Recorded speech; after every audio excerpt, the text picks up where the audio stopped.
Now time for Sid 6-0. This is where I get 60 seconds to talk about anything I want. Start the clock, please. Here's what's on my mind this morning. The Calgary Flames are out of ideas.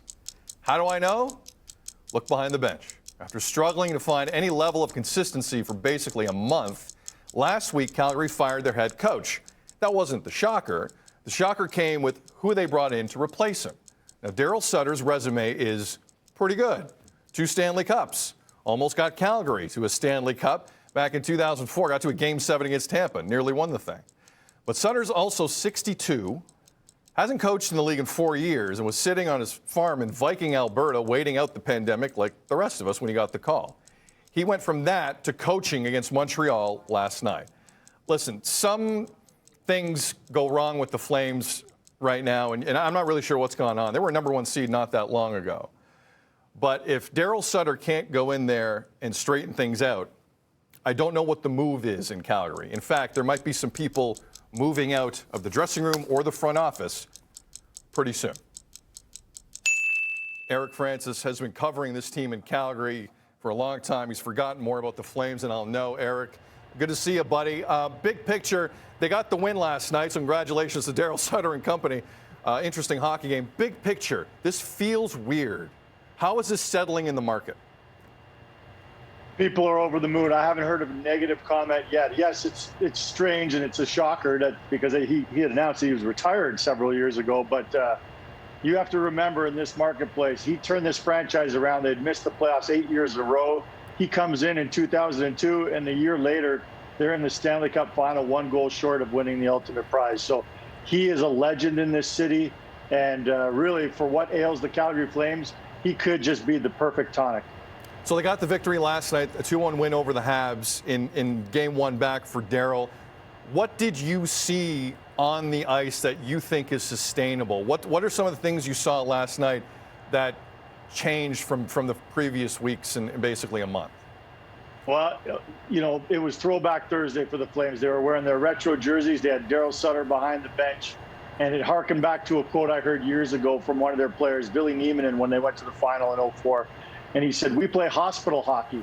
We had no idea what he was talking about. He said, lots of patience, lots of patience. And that's exactly the way they played last night. Lots of patience, a relentless forecheck. And then defensively, they basically gave them absolutely nothing. It was kind of boring to watch, but that's exactly how the Calgary Flames got to the Cup final in 2004. So it's all about forechecking. It's all about defense. And, there were no fans in the stands, but everyone watching didn't have a problem with how boring it was because winning is the ultimate entertainment.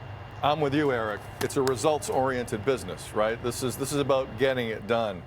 Now, the interesting part with Calgary here is Darryl Sutter's going in. They're not completely out of it, right? Like, I know the Calgary story has been talked about a lot nationally in terms of, wow, they're in dire straits. They go on a bit of a run here, and we've seen it a million times with a new guy behind the bench. This is not a new story in the world of sports.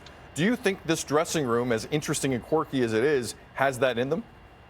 Oh, I do, because I think on paper this team is so much better than it's been showing on ice. And, hey, they're only 4 points out right now, the Montreal Canadiens, and guess who they play on Saturday night on a bit of a roll here, the Calgary Flames. You know, they play Montreal once again. Darryl's got them fired up. He's got little tweaks to the system.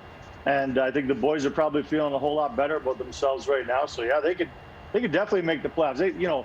Montreal's got a game in hand. There are only about 29 games left. But I think there's plenty of runway here for a team as talented as the Flames to turn things around, especially with this new guy lighting a fire on him. Because we know one thing about Darryl Sutter. He gets the most out of his players, and that's what's been missing in Calgary. He's the guy for the job. Funny, 2 guys behind the bench in that hockey game that weren't there about 3 weeks ago in Dominic Ducharme and the Montreal Canadiens. Who on the ice, we've talked a lot about the coaching here, and Brad Treliving, the GM's taking a bit of heat. In 30 seconds, who on the ice needs to be better? Johnny Gaudreau, Sean Monahan, the 2 leaders of this team. They're the biggest ones that everyone's watching to see how they respond to this new coach, because those guys are supposed to be superstars. They haven't played as superstars. There's been questions about them and their work ethic for many years. And now we're going to find out. That's the beauty of this. If they don't make the playoffs, at the very least, Darryl Sutter comes in, finds out who's pulling in the right direction, who needs to be traded, and significant changes will be had in the offseason if this team doesn't make the playoffs, and it would be led by Johnny Gaudreau for sure. Eric Francis of Sportsnet. Love you, man. Appreciate it. Thank you. Great to see you again, my friend. He knows what it's like to work mornings. I'll get more tips from Eric down the line here. We're going to take a break here on Breakfast Television. You Sound Off coming up. How does daylight savings mess with your schedule? We'll take your calls and emails and some tweets straight ahead. Looks like a lovely morning in downtown Calgary. Once again, 1-866-267-3797 for the phone number. Dean and I will take your calls. That's the email address. That's the Twitter account. Your reaction coming up in a bit.